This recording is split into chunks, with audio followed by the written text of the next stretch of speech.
Okay, I think I am recording. So I'm gonna get ahead and get started, and hopefully more people will join.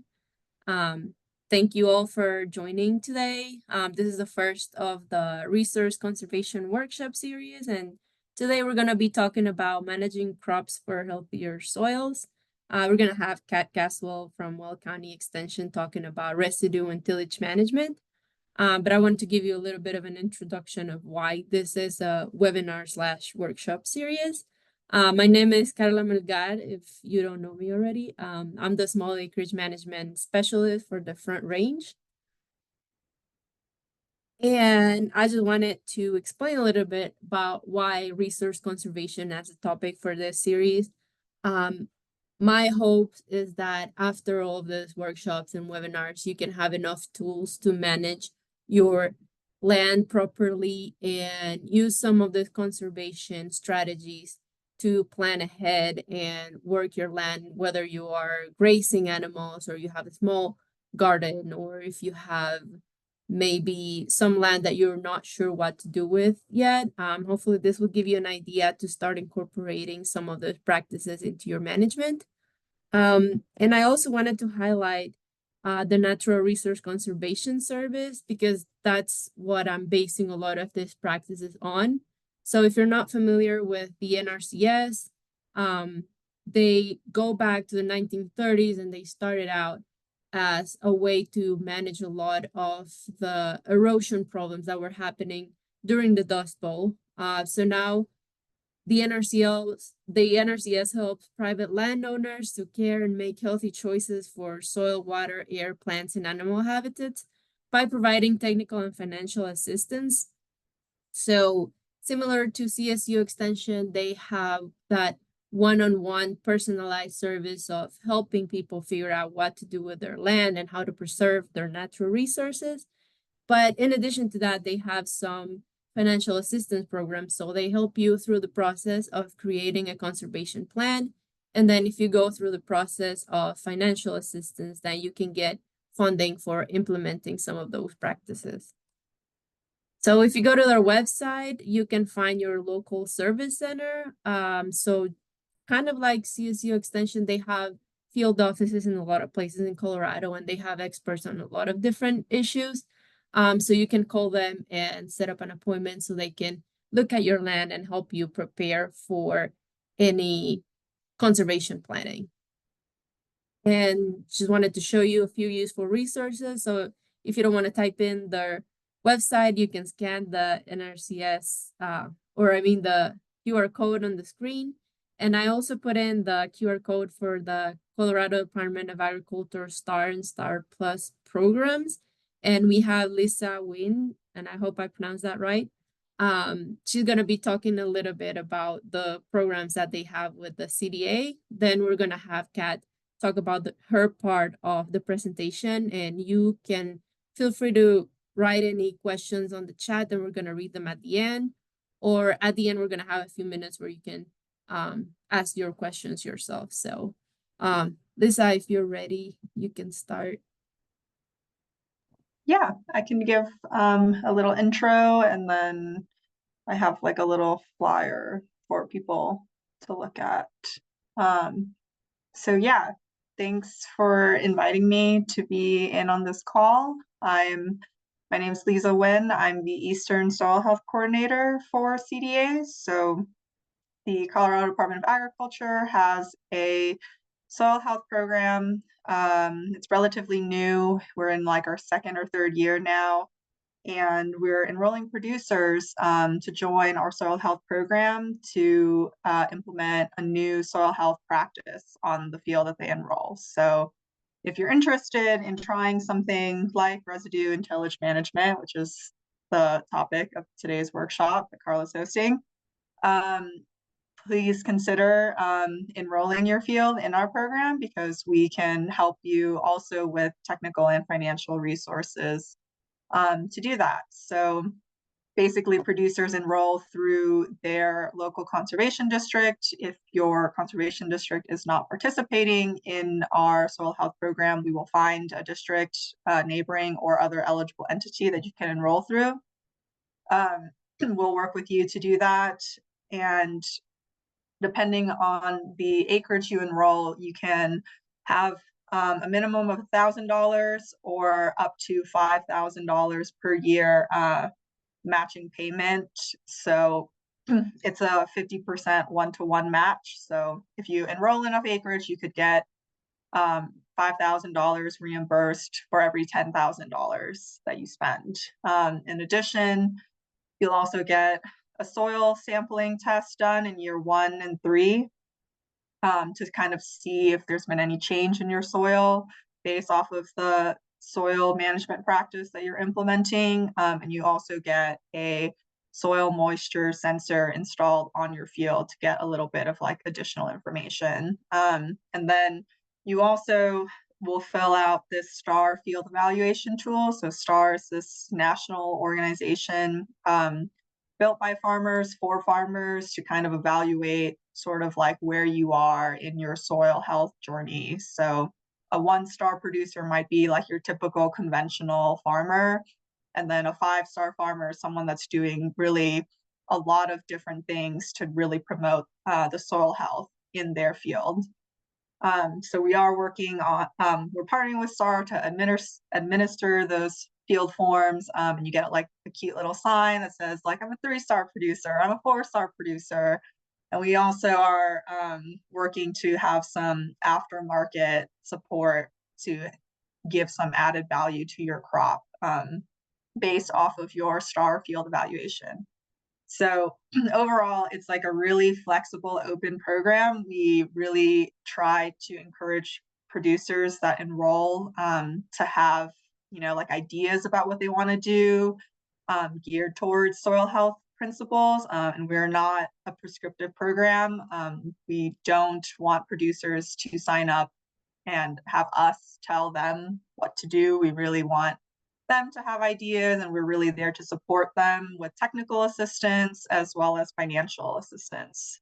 So yeah, that's kind of the whole spiel of the program. And if you are interested, I will drop the my email in the chat. And so if you have any follow-up or you want to pass it along to producers that you think might be interested, please do so. So yeah, thanks, Carla. Awesome. Thank you. All right. So again, if you guys have questions for Lisa at the end of the presentation, you can make your questions. And now, Kat, are you ready? Good. Sorry, I lost the unmute button for a second. Hold on. Okay. Is it showing up correctly? Yes. Perfect. All right. So a quick introduction. My name is Kat Caswell. I am the CSU Extension agronomist / cropping systems county specialist for both Weld and Washington counties. So if you are familiar with the state of Colorado, those counties do not border each other, but that is okay. I drive through Morgan County on the way to Washington County from Greeley and just kind of wave and say hello. I am realizing that my slides on my own end are not showing up correctly, so that's fine. Okay, so we can't talk about tillage or soil, tillage or residue management without talking about what is actually in the soils. So when we're talking about tillage and residue management, we're focusing on applying that to our soil systems, and then it has implications further down the line, all the way through our weed management, our crop management, if we're establishing pastures, kind of even just societal management. I'm sure if you've been around Colorado, especially in that southern portion of the Southeast, you have seen some dust blow. Oh no. My computer has decided. Cool. So what is actually in our soil? We have plenty of critters. We've got nematodes. We've got bigger critters, smaller critters, worms, our smaller soil particles, our bigger soil particles. There's water and air in there. Fungus is becoming a really big topic of discussion now, and the mycorrhizal fungi and how they communicate both plant to plant and then interact with the plant to the nutrients of the soil. And soil is basically just one greatly complicated organism that we're trying to understand better ourselves. So soil texture is those portions of the physical minerals that actually make up our soil. So our sand, silt, and clay are three sections of soil. There are three types of soil particles. So I really like this image that was created from one of the professors at University of Wisconsin that kind of creates this comparison of thinking about sand being a beach ball and then clay going all the way down to the size of what a powdered makeup would look like. So if you think of a really finely milled powder, even finer than flour, that's the comparison of a clay particle to a beach ball. So very big difference in how we can manage those and how they will interact with our management. So we can alter the properties of our soil. We can change the amount of organic matter in them or the water, but we can't change that base parent material and that base soil texture that we have. So we can alter the quality, but we can't change the texture of the soil. So our soil types is how we describe those textures, and it's your composition percentages based on your sand, silt, and clay.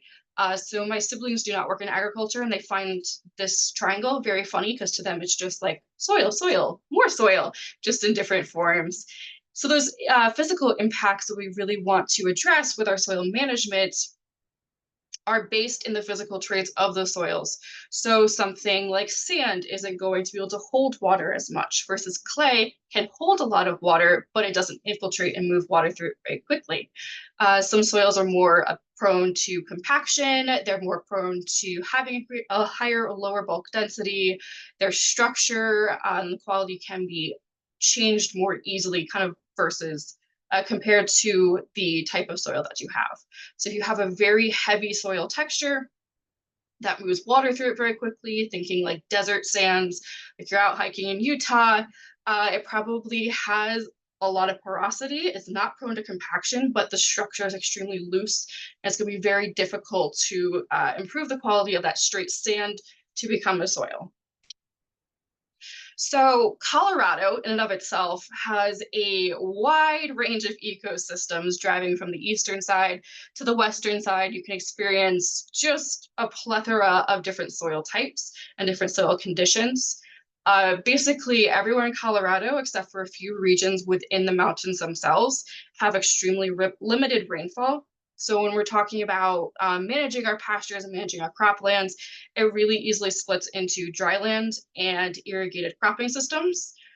For pastures, we do have some sub-irrigated pastures along with mountain meadow pastures, which tend to have slightly higher quality and look more similar to a cool season pasture somewhere like the East Coast than it would a dryland pasture on the Eastern Plains. But this is really limited to just a few sections up in the mountains.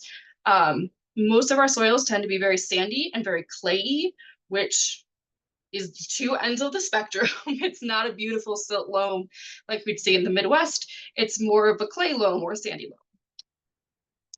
So why do we even care about the soil? Well, we care a lot about plants. Plants feed us, plants feed our animals. They make this beautiful thing of oxygen. So where do plants actually get their nutrients from? There's this constant interaction between the atmosphere and the gas exchange between the plants and the soil, and the atmosphere and plants, along with plants actually pulling their nutrients from the soil. So that's why we put down fertilizer. That's why we encourage people to have healthy, high-functioning soils, so you don't have to be constantly adding more and more fertilizer to make up for that. So soil itself is the pedosphere, and that encompasses all the different ways that soil touches our different spheres. So we have the hydrosphere of just your water cycle, your plants, your lithosphere, and that's that soil texture itself, along with just that atmospheric gas exchange. So there's always kind of this constant cycling of nutrients and gases throughout the entire system. So I always kind of start things off thinking about soil health because it's just a good kind of holistic view of how we should approach soil as a system included within our own management systems, however you choose to do that. So soil health is just that suite of biological, chemical, and physical properties that enable the soils to function how we want them to and serve all of the life associated both above ground and below ground. So we have our 5 principles of soil health that start with armoring the soil. So that's going to include residue, and that's what we're going to be talking a lot more about today. Minimizing soil disturbance, which is our tillage operations. Plant diversity, so within cropping systems, that can just be rotating plants. Within pasture systems, that could just be encouraging native species to grow or giving them a chance to grow by controlling some invasive weeds. And of course, having a continual living root feeds right into having your soil armored. So having a continuous cropping system, trying to eliminate fallow, and using have a constant supply of carbon going into that soil. And finally, integrating livestock is always a favorite, and that's kind of focused more towards our crop production systems. So livestock doesn't have to be cattle grazing, it doesn't have to be sheep grazing. It can be doing something like using manure, using a composted product to integrate some sort of livestock component in there. And I always kind of like to think of this as our sort of native ecosystems. All the ecosystems have some sort of animal-plant interaction. So just finding some way you can fit that in there. So healthy soils, we're going to do a lot about soils, which feeds right into our management practices. Healthy soils have regular nutrient cycling. So this is just natural processes that occur of the breakdown and shift between organic and inorganic forms of different compounds, chemical compounds within the soil. So this could be the adjustment of CO2 going to oxygen during the photosynthesis process. This could be the nitrogen cycling. Soils that maybe aren't the highest quality, we start to see this nutrient cycling decline. Our regular water cycle, so just thinking about going back to elementary school, where you're thinking about the water cycle of rain versus going to plants and evaporation. A healthy soil will have this constant cycling of water along with it. And all of this does include the carbon cycle. So the remains of plants and animals are all returning to that soil to replace some of those nutrients and decompose and add additional cycling. So organic matter and carbon are really hot topics right now and are talked about a lot in the news when we're talking about carbon credits and doing contracting for the carbon credit market. So soil is a very large component of the carbon cycle overall. And within the soil itself, there's multiple pools of carbon, some of which is plants available from the get-go. So that would be your fast carbon. Trying to find my little laser pointer. She lost. So that would be your fast carbon. That's the one that's pretty much available to plants right away that they can take up. And ultimately, we want our soils to move that carbon into that passive pool, and that will stay sitting in the soil for hundreds of years. And that's really what we're trying to encourage a lot of our residue to decompose and move into. And that's where we can bury a lot of that carbon in the soil and keep it there rather than having it return to the atmosphere as CO2. So carbon in compost tends to be pretty stable once we've kind of done that full decomposition process. So a lot of times carbon compost, I think of as a more stable form of nutrients that we're adding to the soil.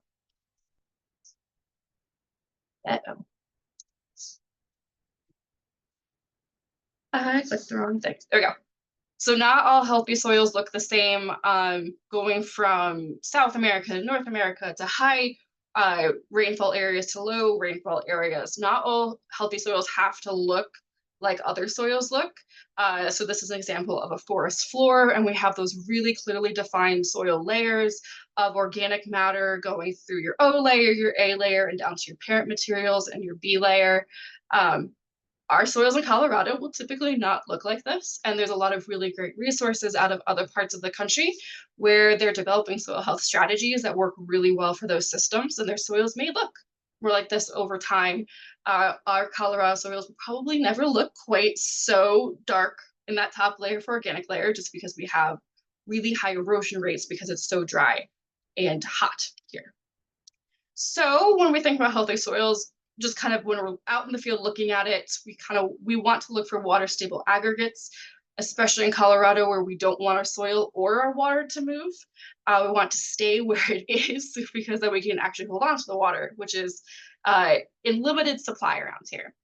So water stable aggregates are those clumps of soil that hold together. Typically, they're kind of glued together by decaying roots and plant material and carbon. And when we dunk them in water, they actually stay in one big clump. So this also increases the porosity of the soil and encourages water infiltration. So we want water to move into the profile and go down, but not too deep, so our plants can still get to it, rather than hitting the surface of the soil, compacting it, and then running off. So how can we mess up those beautiful soil aggregates is tillage operations. So we break tillage operations down into primary, secondary tillage. Our primary tillage is those really heavy tillage operations like your moldboard plow, which would be the red implement here, where you're taking the top 8 to 12 inches of soil and completely flipping it upside down. So you're completely turning over the soil, which is great because you can bury some weed seeds that were maybe in that top few inches, and bury some decomposing residue, some plant material that's on top. The downside of very heavy tillage operations like this is you are completely destroying those soil aggregates, whatever micro ecosystems have kind of formed in the top of that soil, a lot of disruption of arthropod habitats. So there's pros and cons to moldboard plows. More cons than pros sometimes. And then the bottom image would be a chisel plow. So it is not quite as destructive as a moldboard plow. It still leaves a lot of residue on the surface, but you are doing a fairly heavy tillage operation. So these would be considered primary tillage. You can't necessarily go right behind those implements and plant your crop or plant your pasture grasses directly into them, just because the soil is pretty rough. It's pretty chunky, especially if you have moldboard plowed something, you'll have really large clumps of soil that only the outer edges are actually exposed to air, and becomes very difficult to cut through them to be able to plant something into. So we call it primary because you're going to have to perform a secondary form of tillage afterwards to make that seed bed actually usable to plant into. So you might see some chisel plows or some moldboard plows get pulled out during particularly dry and very windy parts of the year in the Front Range. And a lot of times that's because it is so dry and so windy that farmers are trying to essentially clod that soil up to prevent any additional wind erosion.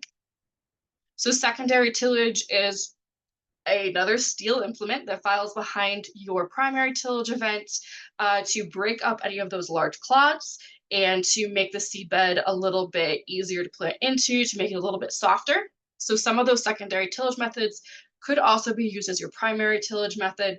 It really depends on the situation. So this is an image of a disc harrow. So it's just going through and making those clods a little bit smaller and making it easy to run a planter through. So you can also combine implements together. So this bottom image is a picture of an S-tine cultivator that's being used as a chisel plow situation with an additional spring harrow on the back to break up any of the bigger clods, followed by a cultipacker. So the goal here is to do some light tillage, break it up, reduce that residue on the surface a little bit, and then pack it back down with the cultipacker to make it a smooth, mellow planting bed. We also see a fair bit of strip tillage around the Front Range and the Mountain West states. So that would be that top image. And rather than tilling the whole fields, it is just a small strip of tillage that's occurring right along where the seeds will be planted to reduce the residue there and be able to get better seed to soil contact. So this is just kind of a comparison image looking directly at what a no-till field would look like versus a heavily tilled field. So this is from Pennsylvania. It's the same idea here. So just picture the soil is a little bit less dark looking around Colorado, but you can see just the amount of air and action that's happened on that right-hand side. So that field was moldboard plowed to terminate an alfalfa stand, and then it was run through with a disc and a cultipacker on the back to kind of make that seed bed a little bit more mellow. It was planted into a canola crop. But you can just see the level of lifting that's happened with the soil on the right compared to the left. So the left, the alfalfa was terminated with a herbicide application. So it was sprayed, it was mowed, sprayed very heavily, and then planted into. So kind of think about it as like mixing a cake. You go through and you mix up that soil. There's a lot of air in it now, but it's lost a lot of that structure and that aggregation. So if you get a really heavy rain, it's just gonna sink right back down. And now that you've lost that structure, it can push those soil particles back together tighter, and you're increasing the chance of compaction occurring in the future. So tillage isn't always the enemy. It's not the worst thing in the world. It's like anything else in life, moderation is key. If you're incorporating livestock into your practices, pigs and swine, root, no matter what, so they are kind of like little tillage machines themselves, and they are very cute when they're tiny. So tillage can be used as a form of weed management and not just soil preparation. So a lot of organic farms rely pretty heavily on some form of mechanical weed control because they don't have that chemical control option. So here we have a spring finger tines harrowing on the right picture, and those are just really not fine, but they're relatively fine metal pieces that will go through, and in between the crop rows, they will scratch the soil surface just enough to pull any weed seedlings out of the ground. And those seedlings will then sit on top of the soil and desiccate and die, hopefully.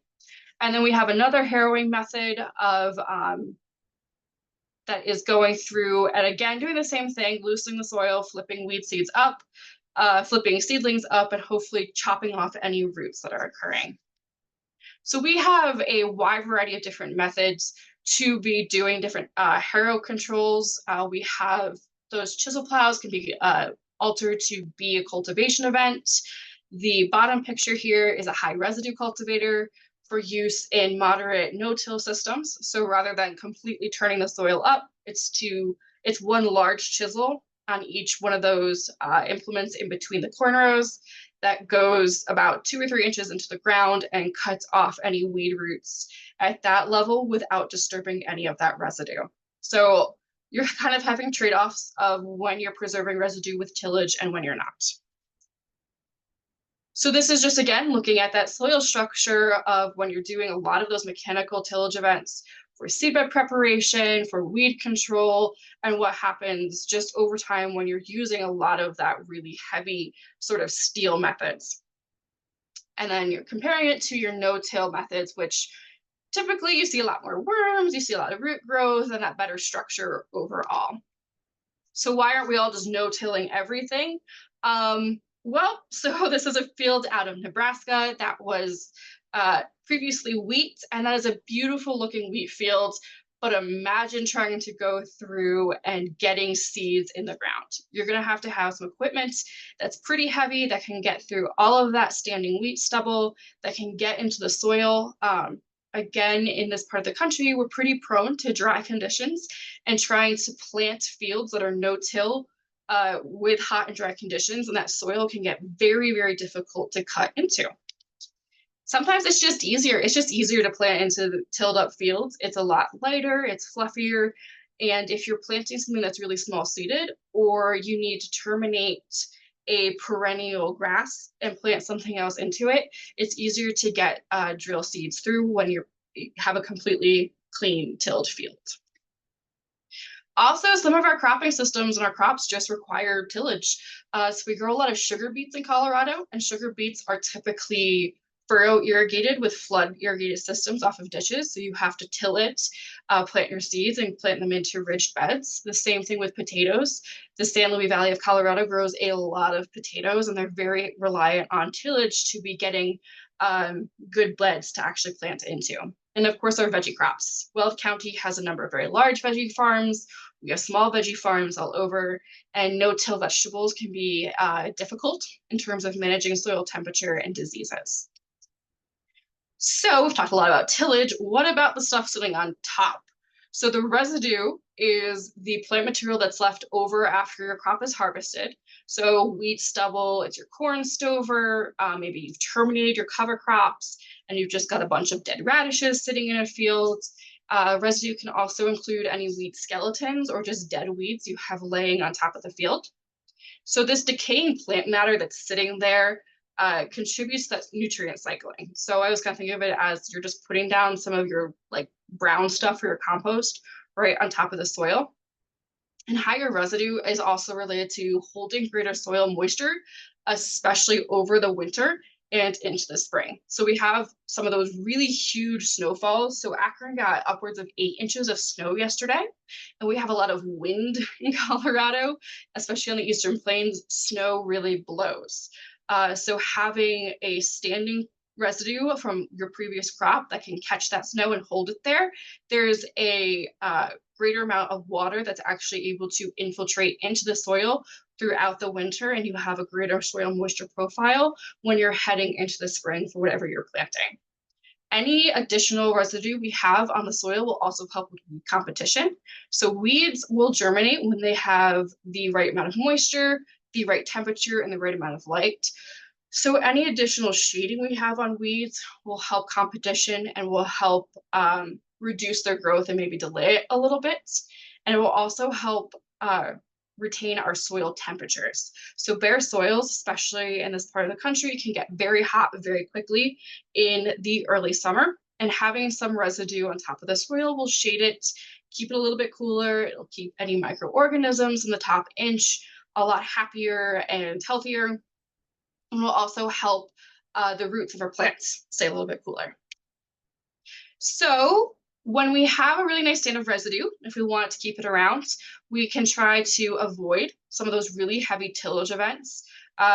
When we do those heavy tillage events, we're chopping up the residue, making it more susceptible to blowing away and burying it, but that means we lose it a lot faster. So when we use minimum tillage or something conservation tillage or no tillage, we retain that soil residue on top of the soil for a longer period of time. So that moldboard plow is really good at getting rid of all of our really beautiful residue. Bare soils typically have a higher rate of erosion. So if we have residue sitting on that soil, we're reducing the tillage. We can reduce soil erosion both from heavy rainfall events, so water erosion, and then very windy days will keep the soil in place. Heavy residues can really create some challenges at planting though, especially with no-till planting. Then if that soil is really hard, if there's a lot of residue that's built up over there, up on top of the soil, it's difficult to get your seeds actually into the soil.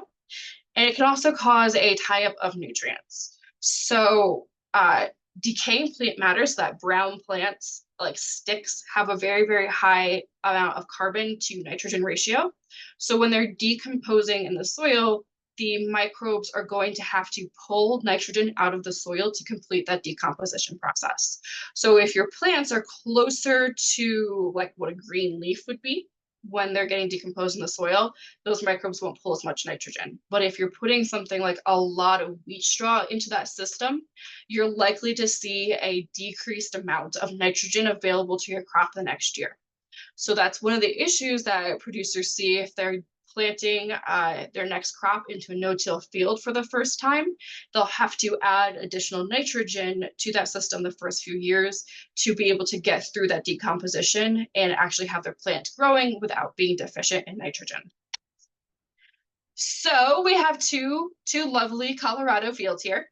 On the left-hand side, this is a very gravelly, sandy soil up in the foothills. And this is the natural soil type for the area, but over time, a lot of the ground cover has just been overgrazed and reduced, and you can see these gullies forming that weren't there before just by the sheer amount of soil erosion that's caused by water.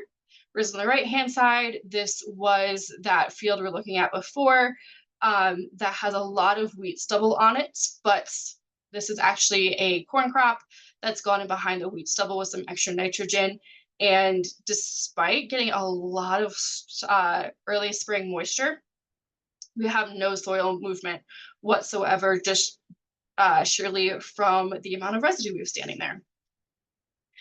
So our goal as managers, regardless of if we're going to be looking at developing a new pasture or if we're looking at just being a good conservation farmer, we want to maintain at least 30% ground cover in terms of residue at all times. So 30% is what the NRCS has set as the bar to be qualified for those environmental quality incentive programs.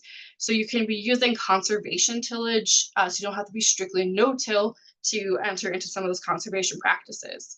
But 30% sounds like a good number when we say it, but when you're actually looking at it, 30% residue cover isn't as much as you think it would be. So this is just an example of residue levels between corn and soybeans that I pulled directly from the NRCS. So 30%, you can usually do better. We have our image of 50% for both soybeans and corn. So soybean residue tends to break down very quickly. Corn residue sticks around a lot longer. We don't grow a heck of a lot of soybeans in Colorado. So you're looking more towards the corn side for when we're managing things. And so of course, cover does include our living plants. So even if you have something green and growing, you can always be improving your residue and thinking about it for the next season.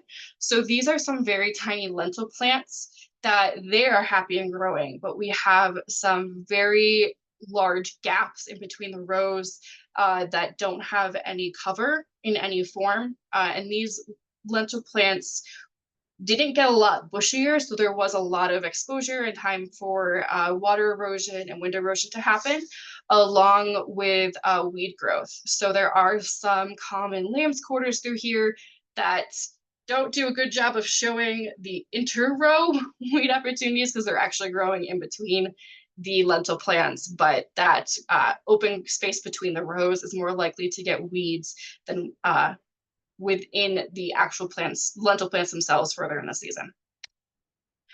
So this is one of my favorite pictures along the way is this fantastic residue around corn. And this residue cover is pushing pretty much 100% cover. I couldn't see any bare soil within this. So I'm fairly certain that the producer didn't really need to go out and be measuring their residue cover at all, but there's still a fantastic wheat stand that's growing in there. So how are we actually going to measure our residue if we're trying to come up with solutions or wanting to be better with our management in general? So the first option you have is to just use a quadrant. You probably don't have one at home unless you are an agronomist who has nothing better to do with their time than to think about their residue management. So these are primarily used if you will be measuring the amount of available forage, if you're looking at forage quality, or if you are doing some kind of research and want some specific management measurements.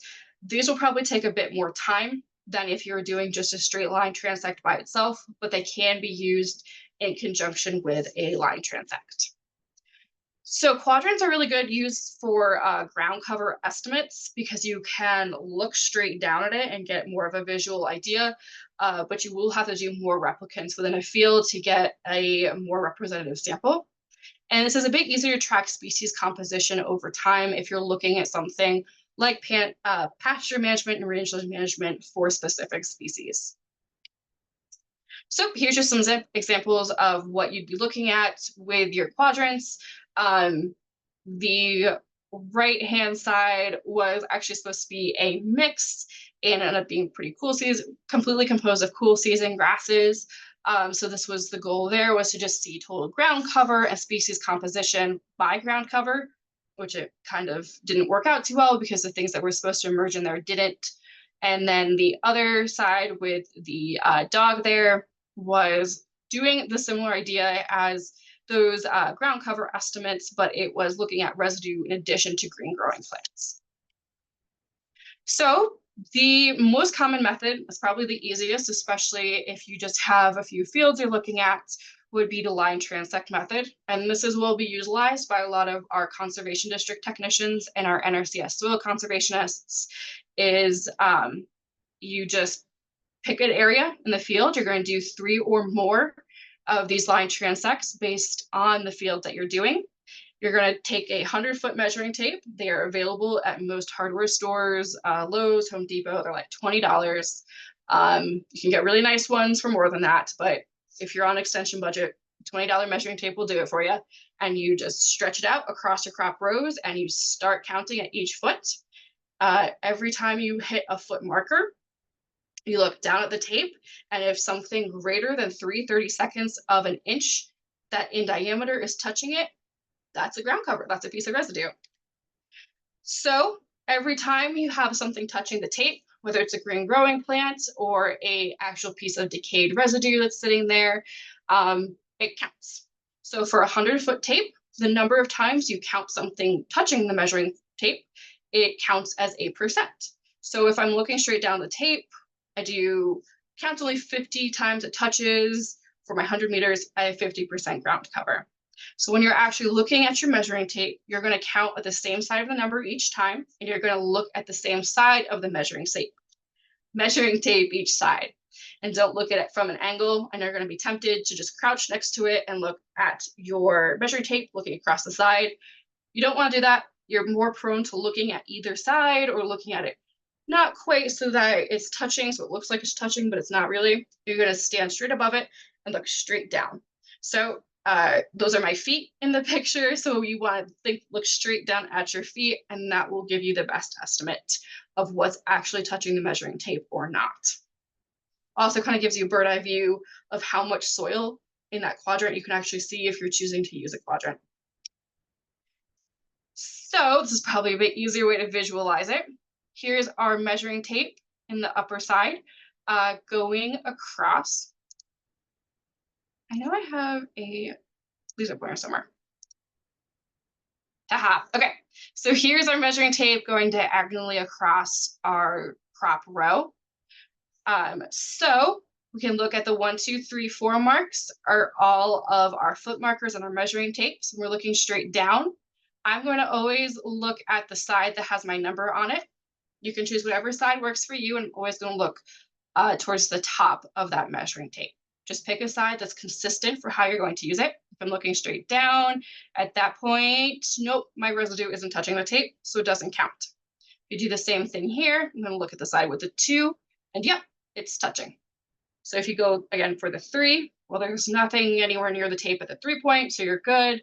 For the 4, same idea. So you're only going to want to count materials that are bigger than that 30 seconds of a diameter. The NRCS field guide does recommend that you can get a dowel that you can bring with you, so you can check it. So if the dowel has on either side of it has the residue sticking out, then it's acceptable. 30 seconds, about 1/8 of an inch. So it's pretty easy to kind of eyeball it. If it looks a little bit too skinny, that's probably not going to do anything. It's probably not going to count as a piece of residue. So a leaf blade from a cool season, very fine piece of grass isn't really going to help you with your residue management. If you're not confident, you can always bring your dowel and double check everything. So for this last one that says 15 foot, if you're counting from the center of that mark there, it would not count as a piece of residue because I can see the ground on either side of my dowel there. So if this piece of corn stover was moved over like 1/2 inch, then it would count, but it's just missing it since you're on the middle line of your measuring tape there. So again, this is why you want to stay consistent with however you're choosing to count your residue.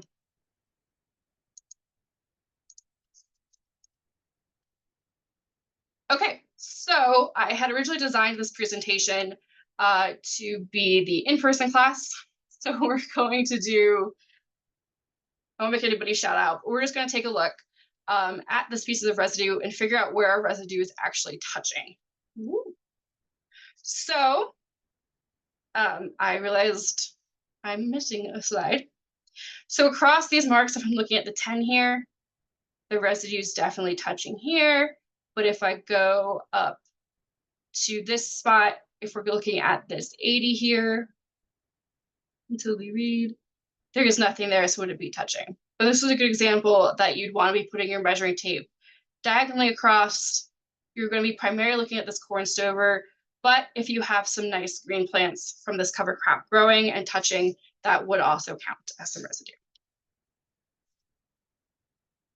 Oh my gosh, go please. So again, this is the same idea. You'd be laying out your measuring tape, which in this case is a blue line, diagonally across whatever you have growing. So in this case, it is a cover crop that came after a pretty heavily tilled situation. So I have more or less no ground cover here because the only ground cover I'm going to have are these very tiny plants. But if I want to be measuring residue, I would still put down my tape and I would just count wherever I have a plant touching. So if we're looking at that same field a little bit closer in, we can see that there's really not that much there. So in this situation, I would only be counting ground cover and residue maybe in 1 or 2 spots. So this would completely depend on if my measuring tape actually hit that spot for the marker that I'm going to be using. So say my 2-foot marker is actually a little bit over, then it would count as 0. So it's entirely possible that if you do your measuring accurately in your random spots, that in this field, you'd probably only end up with 5% or less of residue.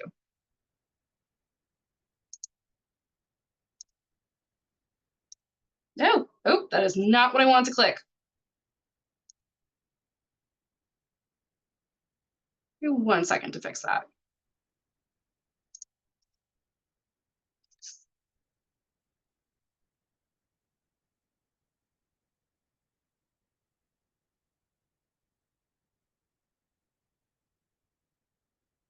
I swear I have done this before.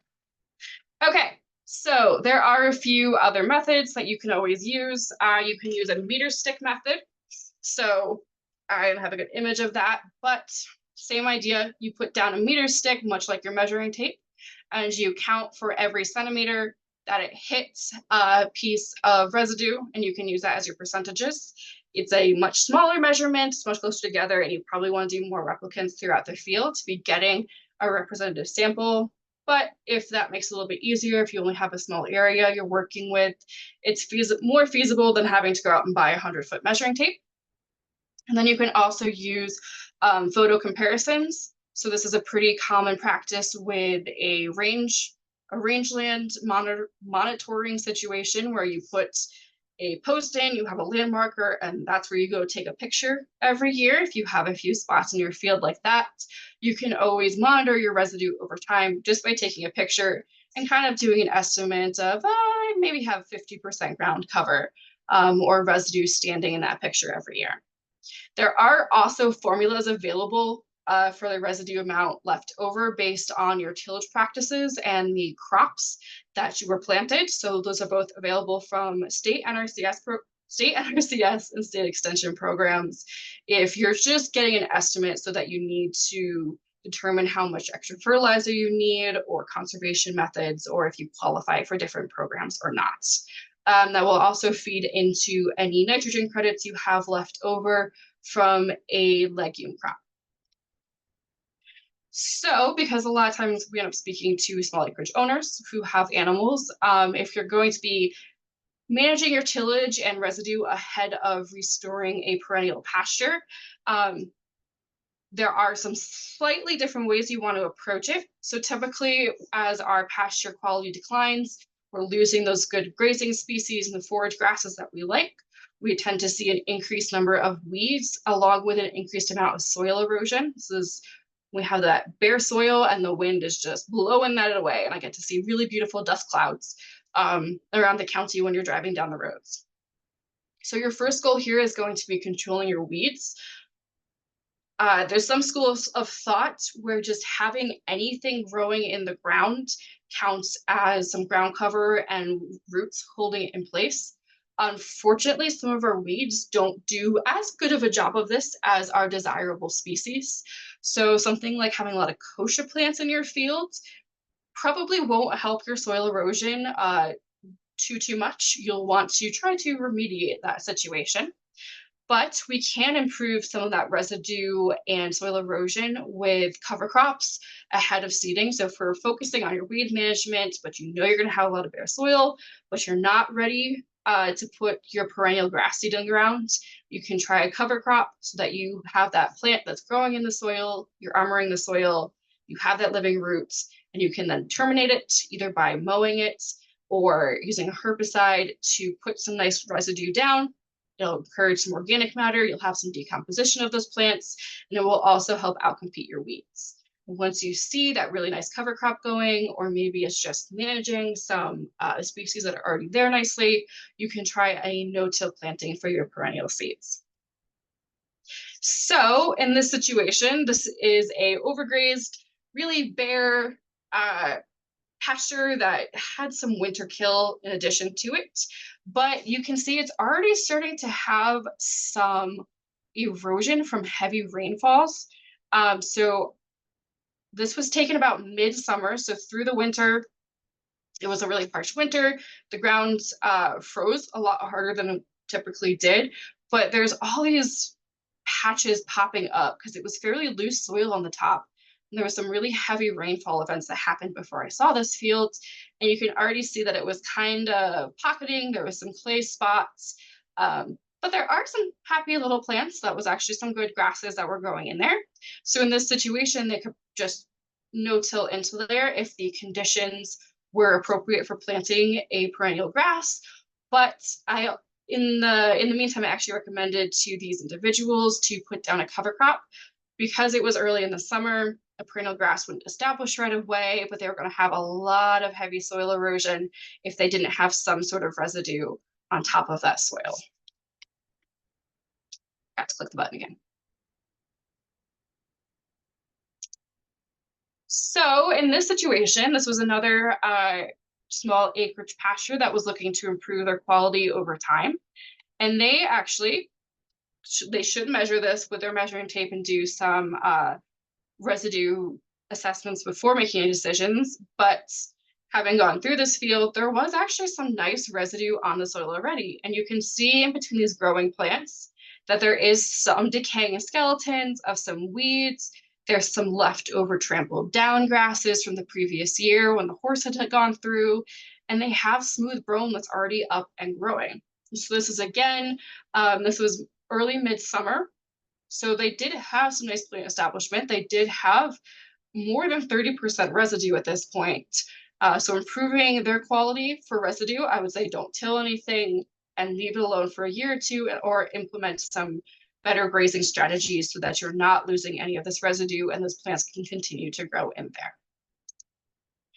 So in summary, and I think I'm about on time, soil management, including residue and tillage, is complex. So soil health isn't a simple checkbox.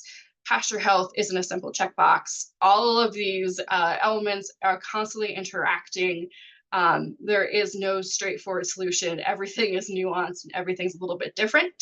So when you're thinking about if you want to employ tillage, how you'd employ tillage, and how you want to address any residue management that you have sitting in your fields, you need to take an integrated approach and think about it as a system rather than I'm looking at my tillage versus I'm looking at my residue. Changing in results takes a lot of time, kind of no matter how you're approaching it, no matter what you're doing. Getting to the place where you want your soil or your property to be is baby steps. And it's working over time and figuring out what works best for you and what works best for the ground that you're working with. And with that, I'm happy to answer any questions, and look how happy this person is about all of that corn residue in that field. She's so excited. Awesome. Thank you, Kat. Does anybody have any questions? I'm gonna stop recording, so don't worry about having your voice or anything recorded. But if you have any questions and wanna raise your hand and ask, or just send them through the chat, we can do that too.